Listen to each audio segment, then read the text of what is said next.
Hey guys, welcome to the Self-Evident Podcast. It is Saturday morning, 9 a.m. I'm Mike. I got my buddy Mass. What's up? I finally found it. There it is. And today we have a special guest. I want you all to give a big old clappy clap for our brother Richard, who is back in the driver's seat for a week. Richard, say hi. Oi. He was even dabbing for y'all. We need a camera for him just to follow him around. Give him his own vlog, his own life story. Get him on TLC. Real Richards of Lakeland. Sound good? Yeah, he's good with that. Anyways, welcome, guys. Good morning. I hope you have your cup of coffee. Cheers to you. It's time to get into all of it. Do not forget to check out all of our stuff. theselfevidenttruth.com/podcast. You can check out all of our podcast stuff. theselfevidenttruth.com. You can check out all of that stuff. On Facebook, I want you to go to our Facebook page. Right now, open up a new screen, go to the Facebook page, and I want you to check out one of our top things is an ad that is having a lot of fireworks and fun on it. It looks like there were some groups that found our ad and they're going to town. So feel free to get yourself involved, give a like, give a comment. We had some fun with it the other day, but that's what's happening, guys. As soon as you start making waves, people come out. It's something you have to expect. And what I'm telling you is, don't be surprised when people come against you. Don't be surprised when people start making comments and coming after you and considering you an evil, awful person. So it's one of those things that you've got to just keep going, because you're not really making change and you're not really doing anything unless you have enemies. That's a big part of it. Yeah, so guys, go ahead and comment and where you're from, and let's share this video here, guys. This is ridiculous. We've been going live for how long now, right? Yeah. And it doesn't come on. It doesn't notify people until we're already in the podcast. So I can't find the link. I can't share it to mine. I can't tell you to go share it. I can't do a lot of things that I need to do. And so go on there and find the site and share this with your friends if you can. This is getting really stupid now. You know what I mean? It's almost like, seriously, dude. So it's so we did this ad to promote the shirts, because it's not about promoting likes, it's about sales, because we need your help. Go to theselfevidenttruth.com and become a monthly partner, right? So we need your help because we are expanding this year to do more things, and why we need your support. And I'm just going to talk about it right now. It's called the Torchbearer Program. Why we need your support is a lot of the groups that we do cannot afford what we're doing. They can't bring us in. They can't cover costs.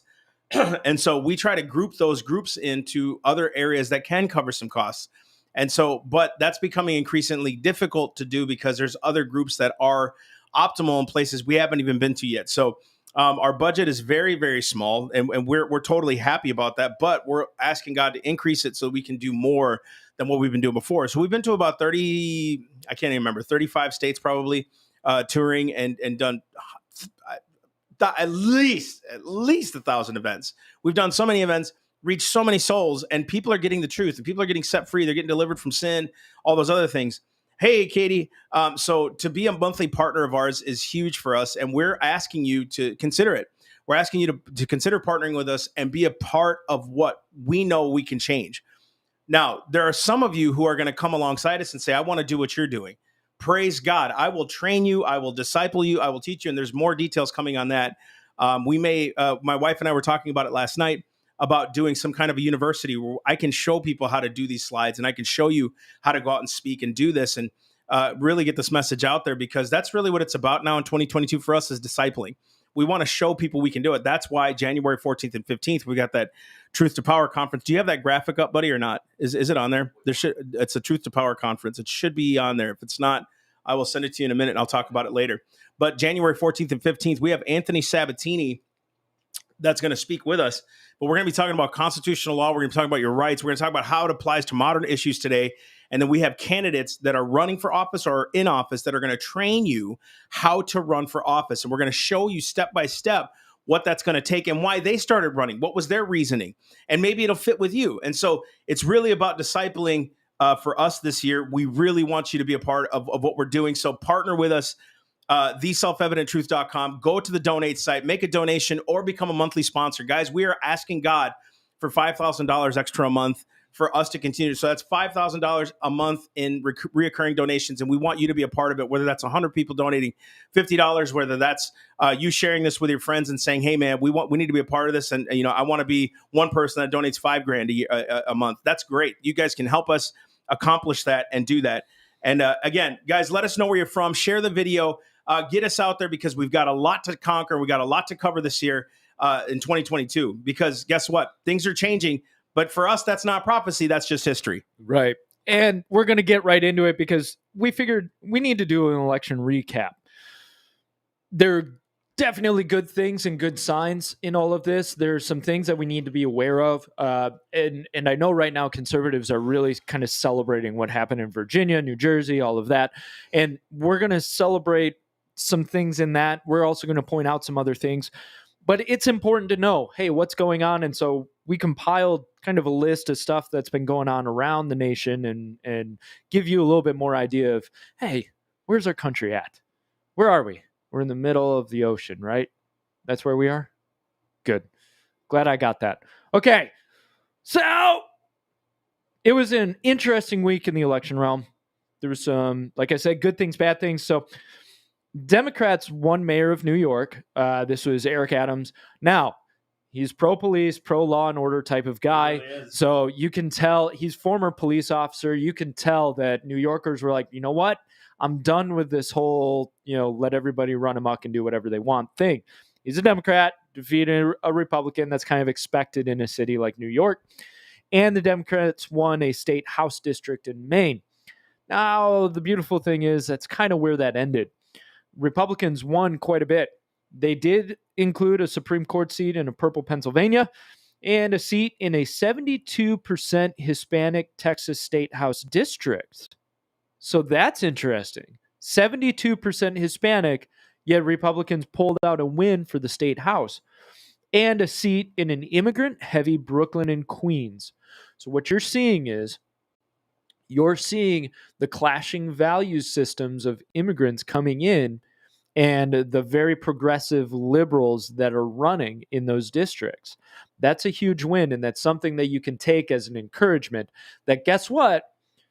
These people that are coming in aren't necessarily just the huge socialist immigrants that they sometimes are portrayed as. You get a lot of people who have been trying to avoid a socialist country by coming here or avoid the more progressive policies, or at least their deep religious beliefs keep them from being able to out and out support somebody like AOC. So in Minneapolis, they rejected replacing Minneapolis. It's going to be one of those days. That city that rejected replacing the police with public safety by 56% to 44%. Buffalo also had an interesting situation. We'll get to that in a couple of minutes. Now, turnout was up, which that's really important. Turnout was up compared to the past. So 27% in Virginia, at least 11% in New Jersey. And this was 30 to 40% in ex-urban areas with young families and about 10% in inner cities. People are getting more active. And all of these races seem to be a fight over culture. Yep. Right? It's not a major national idea. It's cultural, local stuff. And that's very important for us to understand is you can win the culture war. And you can be a part of that movement forward. And you'll see in the information that we've got that they're also paying attention to the local politics. And so we need to be invested in that stuff. But let's get started in Virginia. So this was probably the one that everybody was talking about the most, probably the most exciting for the conservatives. And people are really seeing it as a bellwether of what's to come. So what happened? Let's go to slide number 1. Glenn Youngkin defeated Terry McAuliffe.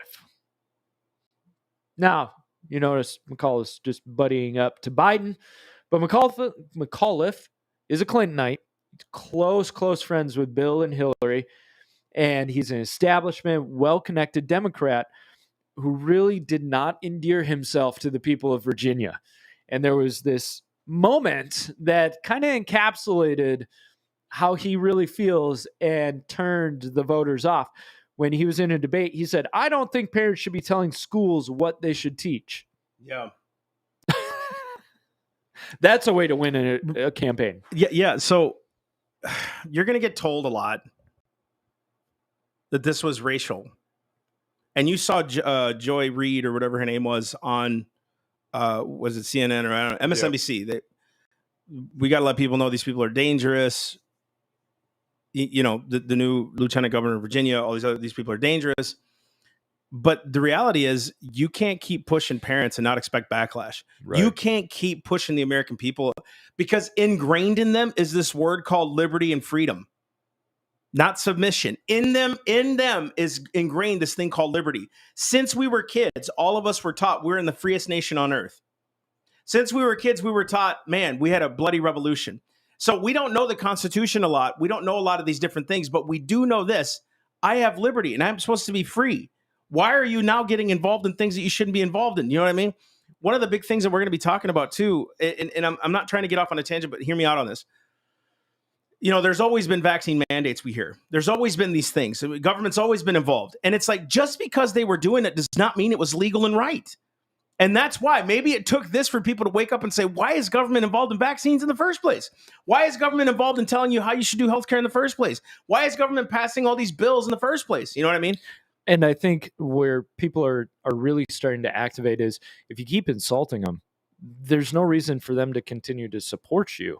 And it's almost that they're beating you, hoping that you'll just lay down and submit to them. But I think people are really sick of it. People are really sick of always being called racist, always being called, homophobic, sexist, transgenderist, whatever. Yep. And these parents are starting to stand up. Guys, go ahead and share the video. Get on here, get some friends on here. Let's start asking some questions.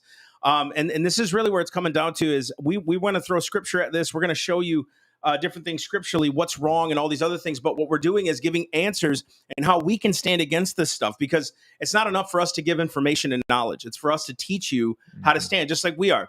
Someone just asked me yesterday if I could run for governor of Florida when DeSantis runs for president. I would do it. I would totally do it. The problem is I don't have a name, and of course God can do anything he wants, but I would totally do it. If that's what it took for us to get the state straight, to reserve the power back to the people, get rid of emergency powers, I would do it. Right. Do you know what I mean? If that's what it took. And God's raising up other leaders too to take this on though too, right? Same thing with you. I could totally see you being a congressman. Actually, I could see you being the president because you're white.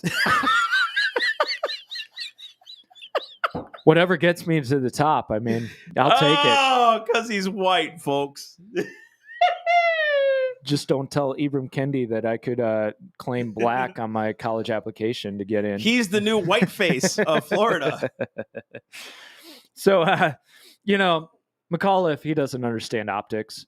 And as we covered, so we've covered this previously. There's been a lot of controversy surrounding school boards, right? And parents are stepping up to the plate. In the exit poll, 84% said that parents should have a lot or some say in what schools teach. Only 13% said little or none. People know they're supposed to be involved. So don't ever let somebody tell you you're not supposed to be involved in this. That's authority trying to grab onto power. You should always be involved in what's going on in your kids' schools. They are not experts that can tell you you don't know what you're talking about, get out of here. They're not. They're human beings with a little bit extra knowledge than maybe some of us. But it doesn't mean they're right.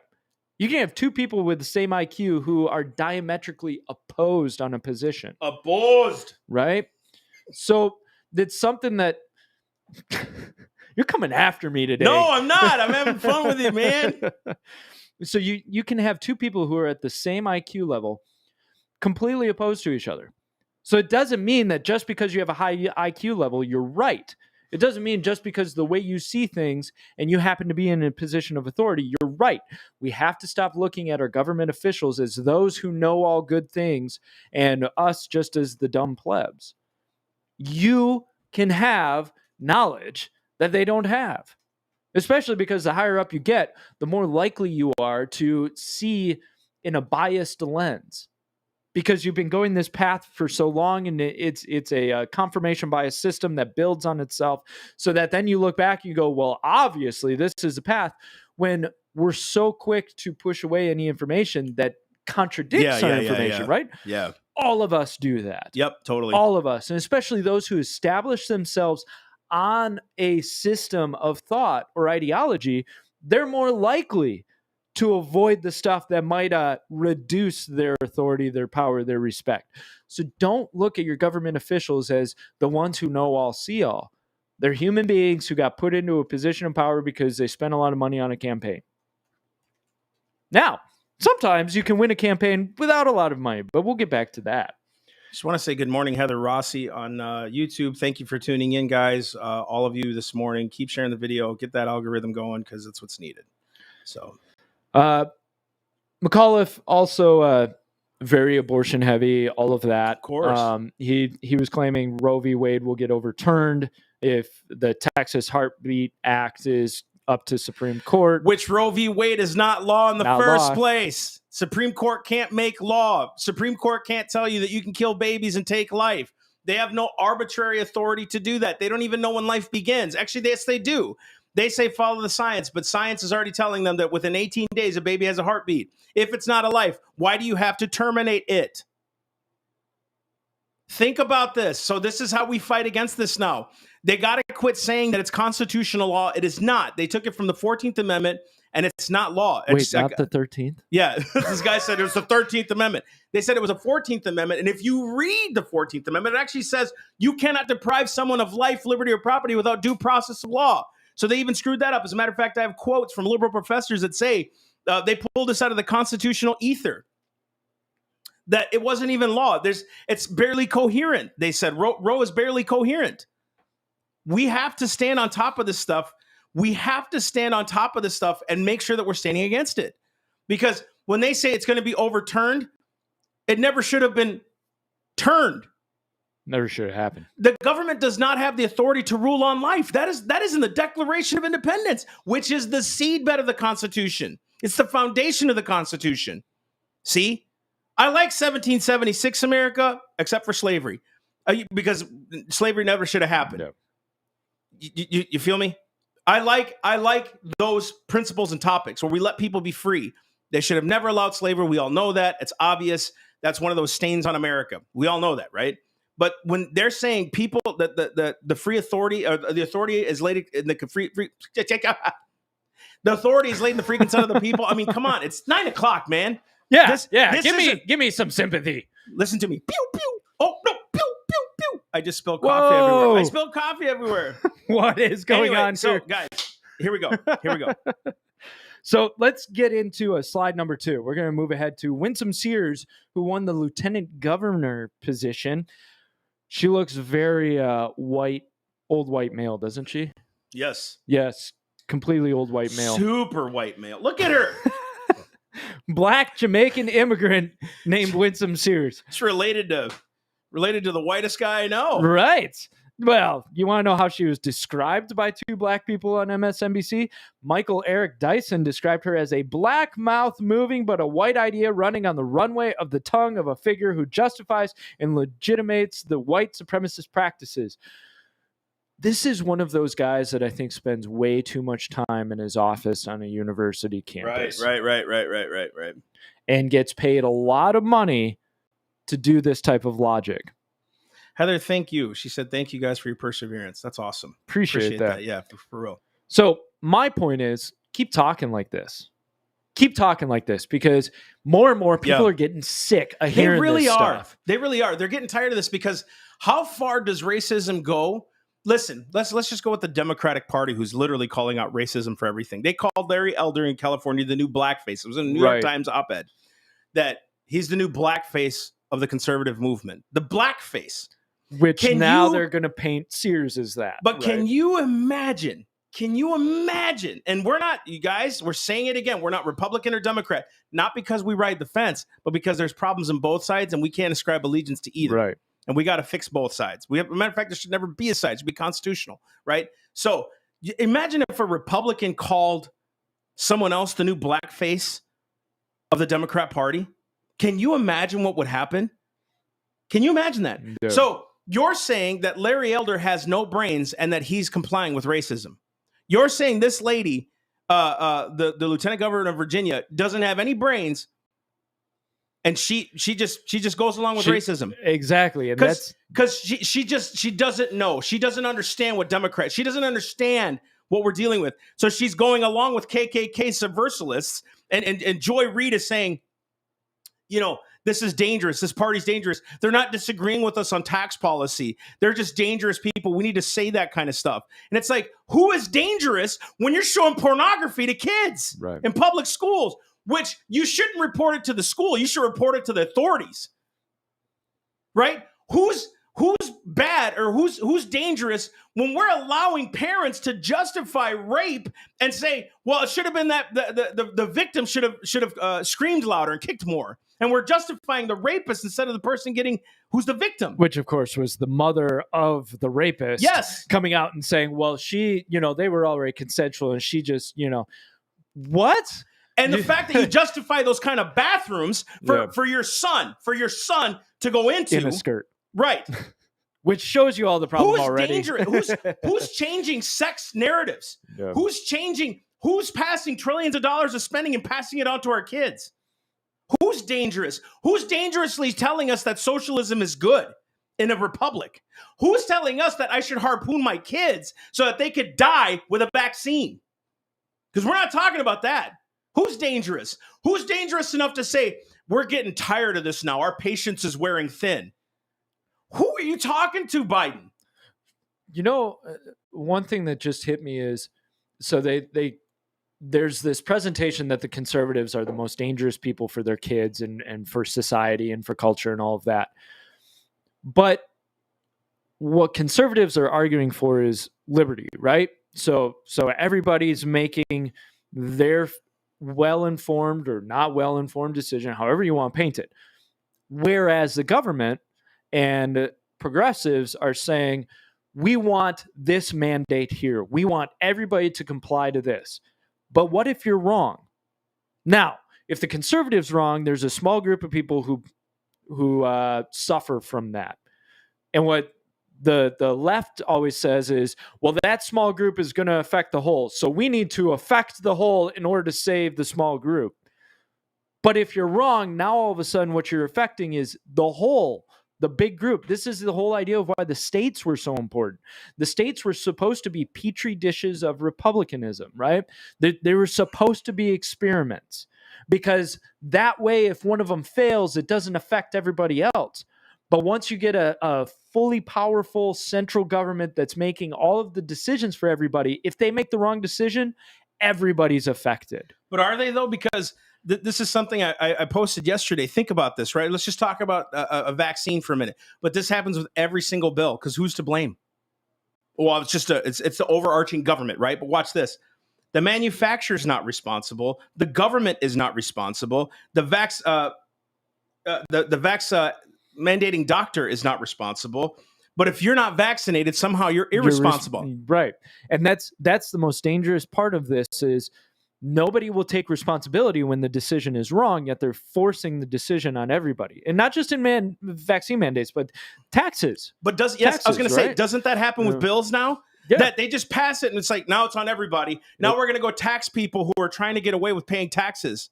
So now we all suffer if it fails, as opposed to if we allow people to get together and make their own decisions for themselves.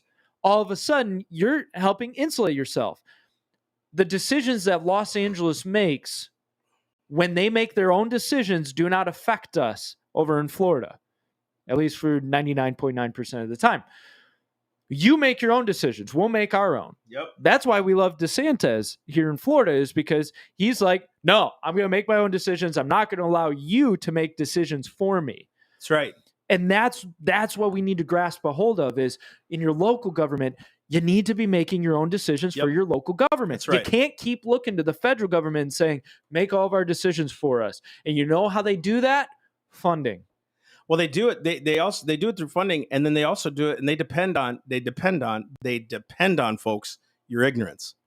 They depend on you being constitutionally illiterate for them to continue to do what they do.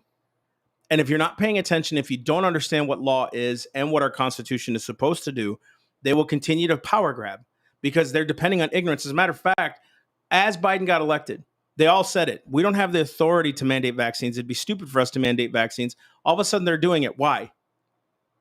Why? Because they depended on the ignorance of the people. They depended on safety because there's a clause of safety in the Constitution. What is keeping me safe with a vaccine or a virus that has a 99% success rate? See what I'm saying? They do this and they always contrive this stuff, dude.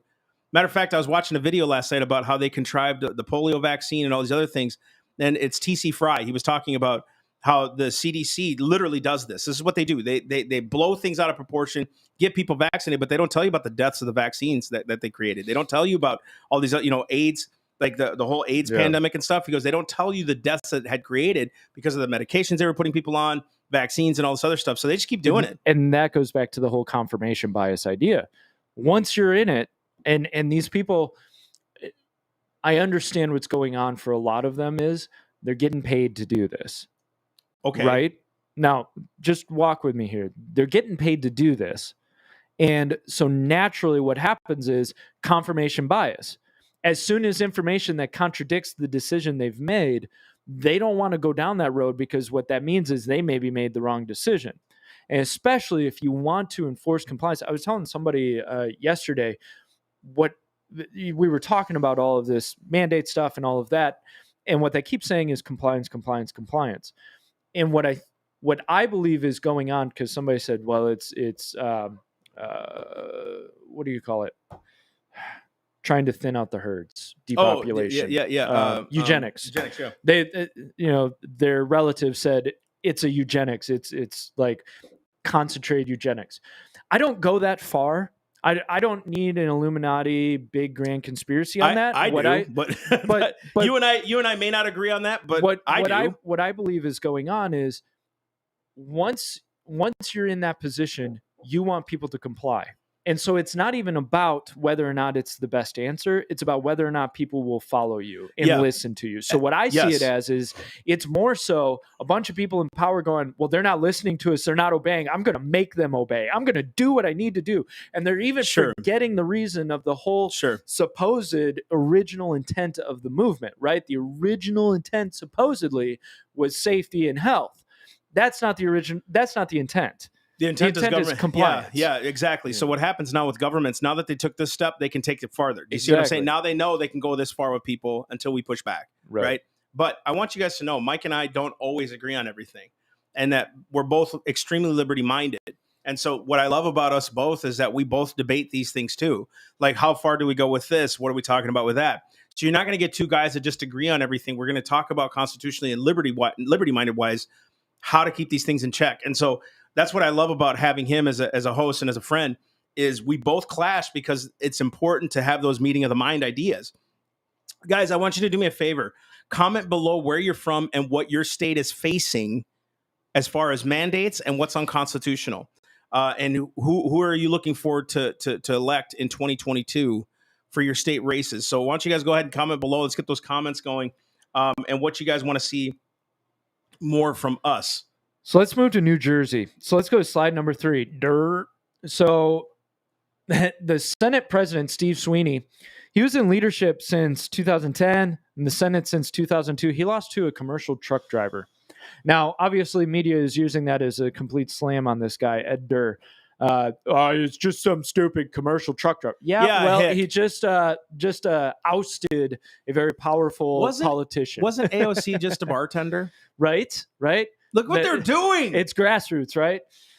Let's make fun of the grassroots. So this guy spent, this is what I love. It's claimed he spent a total of about $153 to win this election. I want you to hear that. We hear about tens of millions of dollars for state seats. This guy spends $153 and ousts a leadership established guy. 150. That is awesome. I think if you canceled your Dish membership, you could run for state seat. Do it. You don't need that trash anyways. Like, well, I can't afford that. You know that nice dish is 130. Well, stop going to Starbucks for a month, and suddenly you can win a seat, can become Senate president. Do it. Dude, that romantic dinner you wanted to take your wife on, cancel it. Cancel Go run for Go Senate. run. Seriously, how cool is that? And I, of course, the day after, tweets come out about offensive things. I want you guys to hear these offensive things this guy said. This guy is you. Honestly, this guy is you. He said, Islam is a false religion and Muhammad was a pedophile. I mean, he's not wrong. Facts are facts. He also downplayed the January 6th crap. He shared an image comparing the atrocities suffered by the Jewish people at the hands of the Nazis during World War II to mandates imposed during the pandemic with the caption, "With every step toward tyranny, the further we are from freedom." Wasn't there somebody else that did that got shellacked for that meme or message, whatever? Another post from January criticized Vice President Kamala Harris and suggested she was only sworn into office because of her race and gender. Oh, the horror! Or the truth. The horror of the truth. Do you guys remember when Hillary Clinton was running and she lost the election? Which is why I didn't like, guys, just like, I was like, okay, Biden won, supposedly, whatever. The most secure election ever in the history with 81 million votes, the most votes ever for a president. That's celebration time, guys. That's beautiful. Biden. But do you guys remember when Hillary Clinton lost? She was like, it's because I'm a woman. It's all because I'm a woman. They don't want a woman president and woman this and woman that. Yet they were, when they thought she had won, first woman president, president, yes. First female it was all major about gender. candidate. It has nothing to do anymore. Listen, do you remember the debates when Biden and Harris went at each other and she was attacking him and he was going after her? And it was pretty bad. You know what I mean? The stuff they were accusing each other of. All of a sudden, Tulsi Gabbard comes on and starts firing against Kamala Harris. She couldn't answer any of the questions back. Right. She did terrible at the debates. And all of a sudden, now she's vice president. Right. Don't tell me this wasn't about race. And I don't care what you say. Kamala Harris dropped out with, 1% of the support and now is suddenly vice president. You're telling me that's on merit? I have a better record than Kamala Harris. Pick me. That's right. Durr also said, he had one tweet, Muhammad was a pedophile. Islam is a false religion. Only fools follow Muslim religion. It is a cult of hate. Pew, pew, pew, pew, pew, pew. I'm going to leave that one there. I want to tackle Seattle. Let's go to Seattle because I think something. Everywhere. Yeah, you did. I'm still looking at all those spots. Slide number 4. I don't have a towel to wipe it off. Use your shirt. Slide number 4. Let's go to it. We've got Ann Davison, who won against Nicole Thomas Kennedy for Seattle's city attorney position. Now, this is interesting.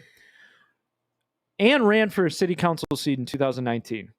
She ran for lieutenant governor as a Republican.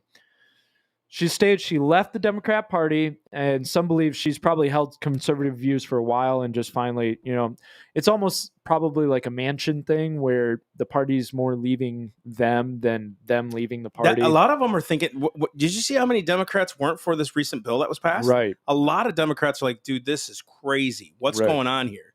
Because they're that old school Democrat. They didn't want big government expansion. I bet you a lot of them are like, okay, well, I guess, they're right. You see what I'm saying? So that's why we need to keep praying for those in Congress and Senate, because there are people who are like, I'm blind.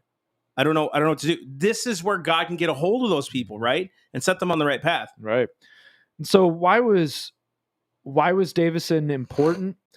We have to actually look at Thomas Kennedy and see who she was to show why this was a referendum.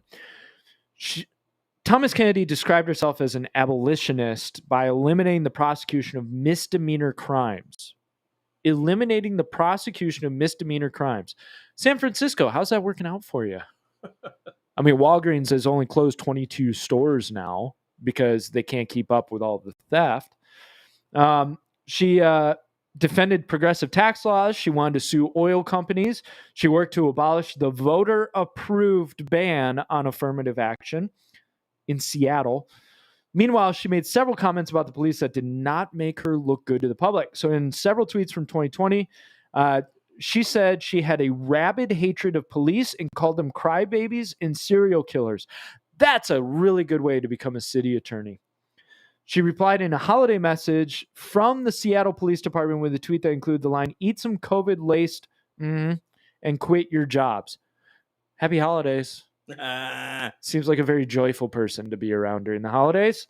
She also called the person who detonated an explosive device near the department's East Precinct a hero.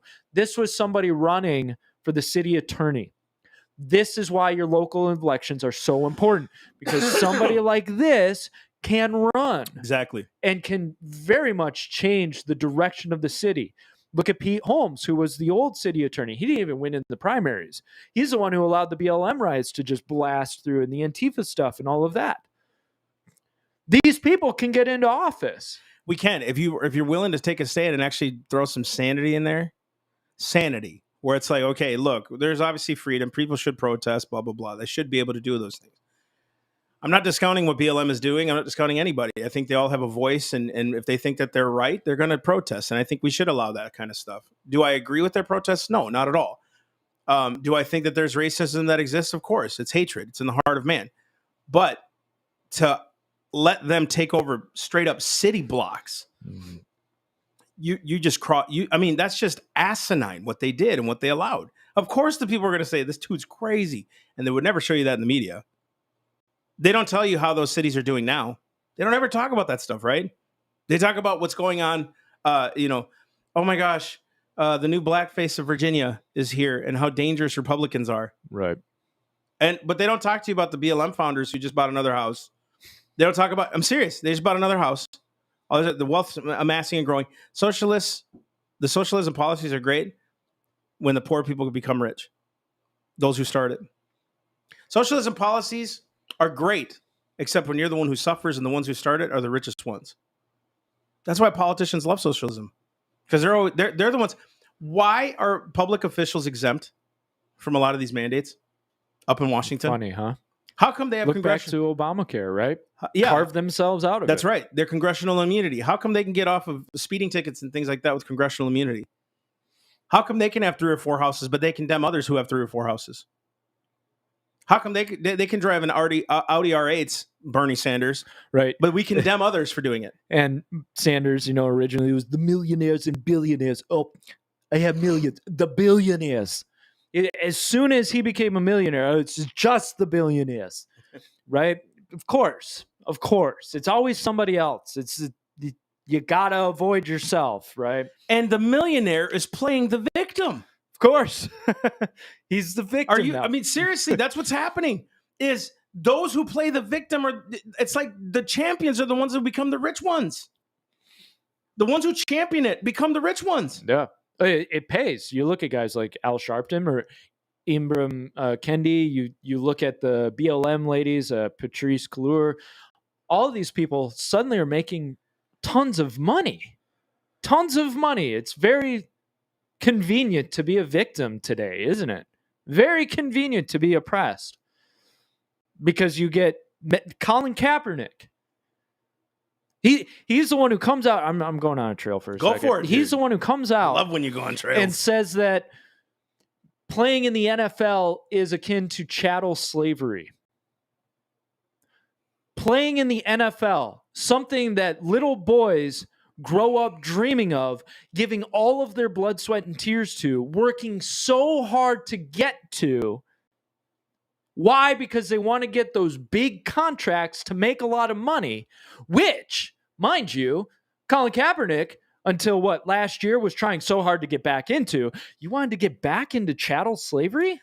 Right. Isn't that funny how once they decided you're worthless, now all of a sudden, it's just chattel slavery. Yeah. But up until then, it was something that you should have been allowed into. He aspired to, he ascribed to, and now the NFL's cracking down on different things like emails or ascribing, What we're seeing more and more of is why people are not willing. They're not willing to take a stand on what's principle anymore, but they're willing to take a stand on a victim. I should say, forgive me for that. Let's backtrack a little bit. The victim mentality, because there are real victims out there, right? This oppression. But when a rich man can say he's a victim, you see what I'm saying? And we cannot hold these people up. And hear me out on this. And this is why I say this. We cannot hold the victim mentality up and honor it. Because being a victim is something has happened to you. Or you've gone through suffering, you've gone through a situation, you've gone through pain, trial, whatever. Okay, something has happened to you from your environment, from your situation, from your experience. Understandable. The problem is we're now lifting people up and saying, hero. No, that's not a hero. What a hero is somebody who takes all of that, yet still overcomes all of it, and then goes back and helps other people through the testimonial lessons that they learned. The hero is a person we uphold who doesn't care about the sufferings and trials that they went through. They just wanted to get through it. And you want to know the difference between a victim and a hero? A hero stops talking about all of the pain and problems and sufferings because they've already conquered it. A hero looks back and goes, I went through this. Let me help you get forward. Or let me protect you in a certain way because I made it through this. A victim is somebody who takes all that and goes, I'm so oppressed. I've been pushed down. This has happened to me. They're holding me down. You notice a victim will always talk in present tense. Exactly. A victim always talks in present tense. And a lot of these people, especially the Kaepernicks and all those other people, notice they still talk in present tense. They do, as if somehow they're oppressed. And I'm gonna take this a little bit further. We have a post out there that we had put out there, and it's getting a lot of traction as far as from the left side, right. And they're saying to us, "Oh, look at these poor oppressed Republicans," which we're not. I just look at these poor one. Trumpsters, which we weren't. All these other things, but they say that we're the ones playing the victim because we don't want government for us, and we're crying about it and stuff like that. We're gonna say something to you. Victims don't complain. Victims. Let me say it this way. Victims who are real victims don't say much. Right? They're very quiet. They're close to the vest. Because it's actually deeply affected them. Right. People who complain and become nagging about their complaint are brats. People who know oppression and stand against it are patriots. We stand against it. We're doing something about it. And guess what? Socialism steals, kills, and destroys. This is reality, folks. Socialism steals, kills, and destroys. And that's straight from the pit of hell. And anybody can tell you that you're a victim when you say that, but you're not. Because I know what it did to millions of people. Just do your homework in history. What I don't understand is we can talk about prophecy, we can talk about history, we can talk about all these things. But if you just do your own homework, you'll see governments only want power. That's what this whole thing we're talking about here is, changing narratives. Turn the Republicans into racist, dangerous, bloodthirsty, hateful people, right? What did they do to the Jews in Nazi Germany? Right. Those Jews are the rich, oppressive. They hate you. They'll never help the poor. They're racists. They don't want to hang out with you. They're seclusion. I mean, the stuff that was thrown against the Jews, just look it up. Yeah, and we were having that conversation the other day, and people get sick of making this comparison to Nazi Germany for good reason. But when you start looking at how a culture is talking about a certain group of people, you start to see patterns. And what he's alluding to is this idea of when you've castigated a group of people as dirty, unwashed, as dangerous for society, as you cast them as those in control that need to be pulled down, as those who deserve to have their stuff taken from them, as those who don't have a right to have their own or have their children, that kind of thing, you start creating this mentality of us versus them. And what's going on right now is an us versus them thing. And this is, once again, this is why the local stuff is so important. So we had some section in here. We're getting late on time. So I'm just going to quick recap this idea. The Democratic Socialists of America ran 32 candidates in local elections, and they're claiming a 69% success rate. So why does this matter? They're playing the long game. They even said in a city called Somerville in Massachusetts. They stated, our goal is to take over Somerville and start implementing a Green New Deal for Somerville. Free transit, defunding the police, create affordable housing, bring back rent control. This is from DSA spokesperson Seth Gordon. That's their goal. It's their game plan. We're going to overwhelm. We're going to slowly take over these seats. We're going to take over city council by city council. We're going to change from the little to the big. We've got to fight them on that realm. We can't just look at the presidency and say one man's going to save us, because we did that with Trump. We as a nation did that with Trump and said he'll fix everything. But the beautiful part is people are waking up to their local politics. That's why Loudoun County has been in the news for so long, because people are waking up and people are making a stink about everything going on. That's why you see all over on these school boards, people are waking up. They're complaining. They're saying, no. I'm done with you deciding that sex ed for my 5-year-old is vital. I just saw an article today talking about pole dancing for kids. Where does that lead? And of course it says age appropriate. Oh, because that doesn't quickly lead down the path. This culture war is on your doorstep. And the beautiful part is you still have time. You do. You still have time. We're still breathing, folks. I think, again, I'm going to give you guys some hope. This is not something where we got to keep saying, it's the judgment of God. Oh my gosh, it's judgment on America. Cool. To me, this is the mercy of God. All this crap that's happening right now is the mercy of the Lord. Listen to me closely. The mercy of God was when mercy came upon your life, he showed you the severity of your sin. Read Romans 7, that the law came and made my sin exceedingly sinful.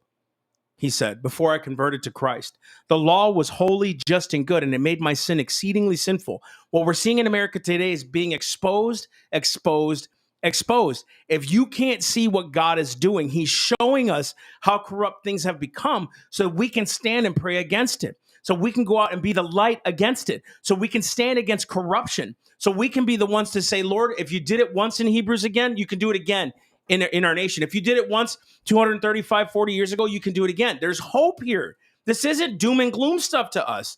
This is legit where God can move again. He can move in authority and power again. We can do this, guys. We can. And it may be just a few of you. So what? We have the power in the name of Jesus. We have the authority by God to tell them they don't have the right to take from us what God has already given us. This is why it should almost be our tagline. We don't fight to get our freedom back. We fight because we are free. And no man has the right. No one in this earth has the right to take away from you what God has given you. There is hope, folks.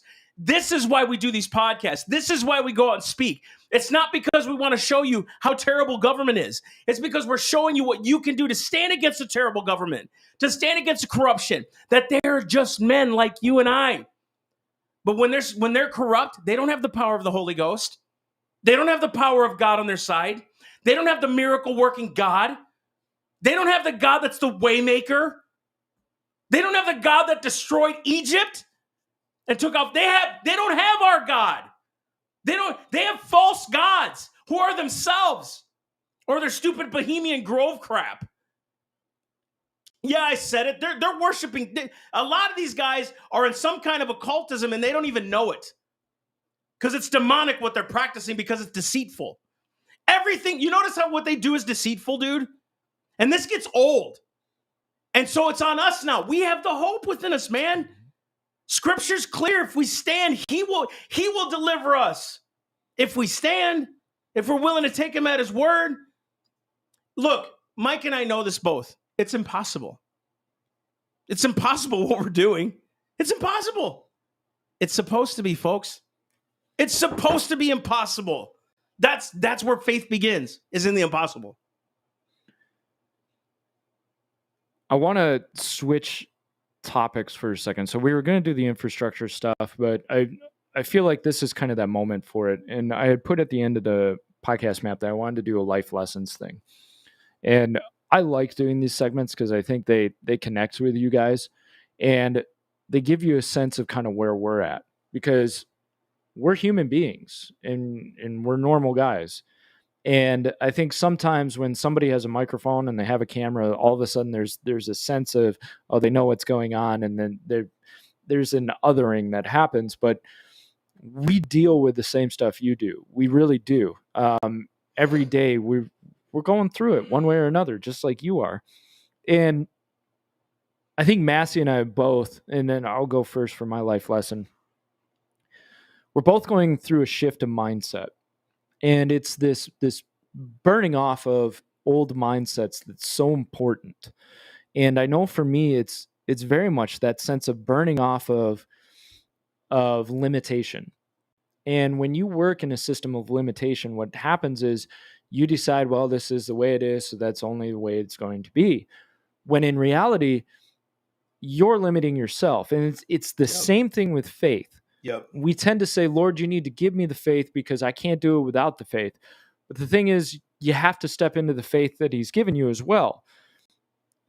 There's a symbiotic relationship with that. And I've said before, like, it used to be for me that I would be told, you can't do it. God's the only one who can do it. He has to do it all. You can do nothing of yourself. So to me, that was like, okay, I guess I have to sit on the couch and just wait, and God will do it all. But at some point, you need to say yes. At some point, Abraham had to actually make the step out his door and out into the wilderness. At some point, Gideon had to get up and step out and start the fight.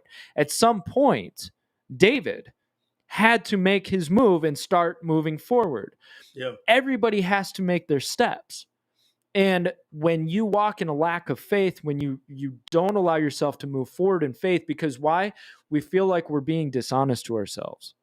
We tell ourselves, I can't have faith in that because I haven't seen the evidence in order to be able to have faith in it. Well, sometimes you're being asked to step out in faith before the evidence produces itself. Exactly.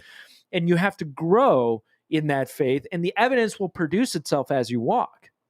Gideon did not step out with evidence of what he could do for his nation. There was no evidence there. The only evidence he had was to hide and cower. The only evidence he had was how powerful the invaders were. But he had to make the step and trust the Lord. Moses had no evidence outside of the burning bush of what God could do. He had to step and then trust with faith what the Lord would do. And so I say this of, you got to get outside of limiting yourself, and you got to change your mindset. It's time to change your mindset and decide, you know what? It's all stacked against me, but God can do. Yep. It's all stacked against me, but there are other people who have overcome a lot worse than what I have. And remind yourself that you will have other people that come alongside you. Heather. You are not alone. You're not alone in this. You think you are because they tell you all the time you're alone, you're crazy, you're weird, nobody else thinks like you. You need to just shut up because everybody's decided you're completely wrong. They're doing that so that you get discouraged and not stand up. It is time to stand up. It is time to change your mindset. Yep. It is time to determine, you know what?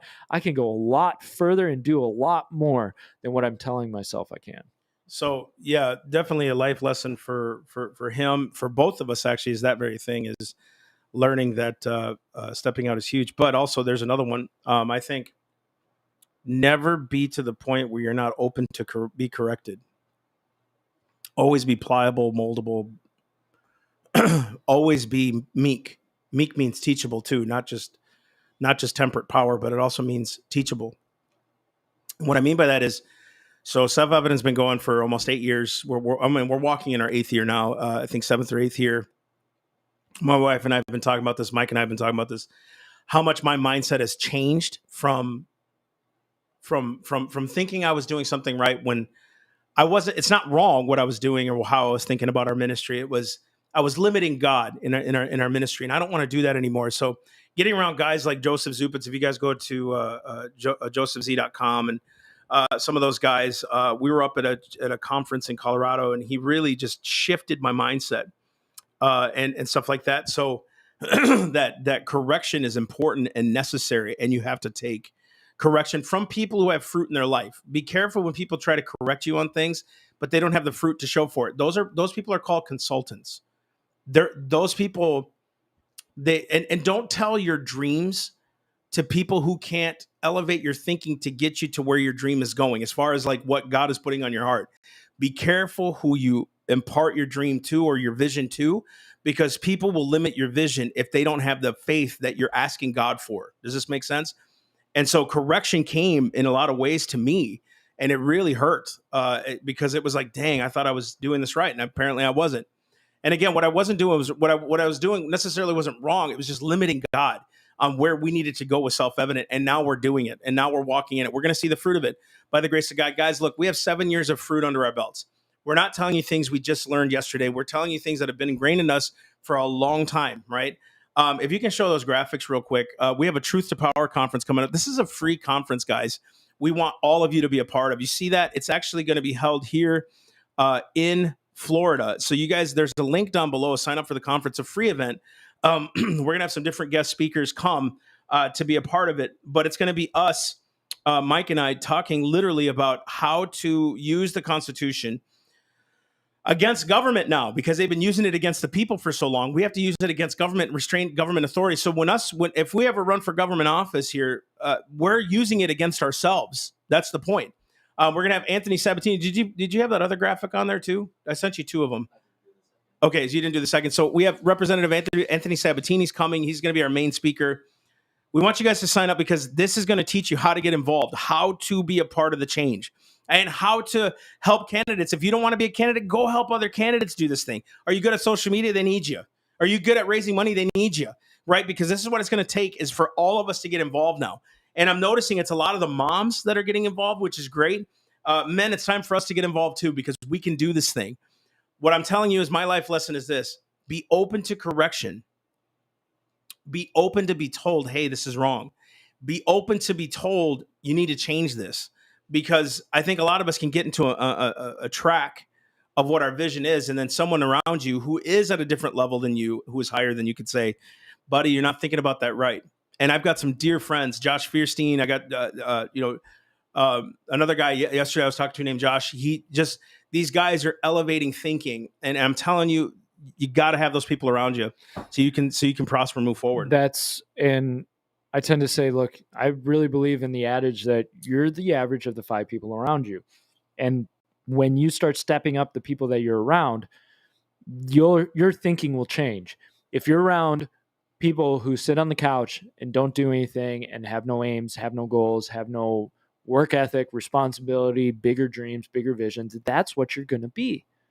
You're going to match up with them, as opposed to if you elevate yourself and connect to other people who have already been where you want to go. They can show you how it's possible, and they can open up your mind to more steps and more things. That's what you need. If you want to run for government, start getting yourself around people who have run, because until you do, you'll see it as, oh, I could never do that. I don't know. It's complete secrecy. Go to our conference. Our conference is there to help make it easier for you to understand how to actually get involved and how to run. So that being said, let's go ahead and round this out. We will be back here Saturday, 9 a.m. And guys, we're always punching. We're always moving forward, because we know we can't stop, and neither can you. And that's okay. It's more fun this way. It's more fun to get involved. It's more fun to move forward. And keep sharing the video, guys. Keep sharing these things. They're getting traction. The moment we get traction, the more we get bucked back. Happens every time, but our views are increasing on other platforms. Right. So if you haven't subscribed, go ahead and tell them where they can subscribe at too. So don't forget to subscribe on all of our major platforms. Go to theselfevidenttruth.com/podcast. You'll see all of our stuff there. We're on the Rumbles, the BitChutes. We're on the Facebooks, the Instagrams, SoundCloud, Spotify's, all of that. So check us out. Be sure to share. Be sure to like. Guys, you guys know that system, right? Go on YouTube. You that are watching on YouTube right now, can you do me a favor? Share this video. Share it with your friends. Share the link with friends. This lady named Angela said, are we here live every day? That would be a dream. We're not there yet because we have some tons of other things that we're doing on the side. We can't go live every day. But we're going to try to put our lives, Angela, and so you guys know, we're going to try to put our lives on YouTube Mondays and Wednesdays as well. Mm-hmm. So we can be live with you guys as much as possible, because there's so much to talk about. We've been doing fireside chats, my wife and I, lately. Those are fun to watch. Mike will eventually be doing lives on his own too. Probably have his wife come in on it because she loves politics. No, I'm kidding. She hates it. But he just had a baby, guys. They just had a baby. They have a boy. Another boy. There's so much testosterone in that house. His wife is... Pray for his wife. Especially coming from Isaac, my 4-year-old. So, all right, guys. Until then, thank you so much for tuning in. Do not forget, we love you guys very much. And if you need anything, you let us know. Do not forget to let us know your questions, frequently asked questions, stuff you're getting hit with. You're like, I don't know how to answer that. Right. Come to us. Right. Let us know. We'll cover Right, it. We'll right. do the research, help you out with it. Until then, Adios, guys, folks. I'm Mike. This is Massey. We love you guys. Have a great day.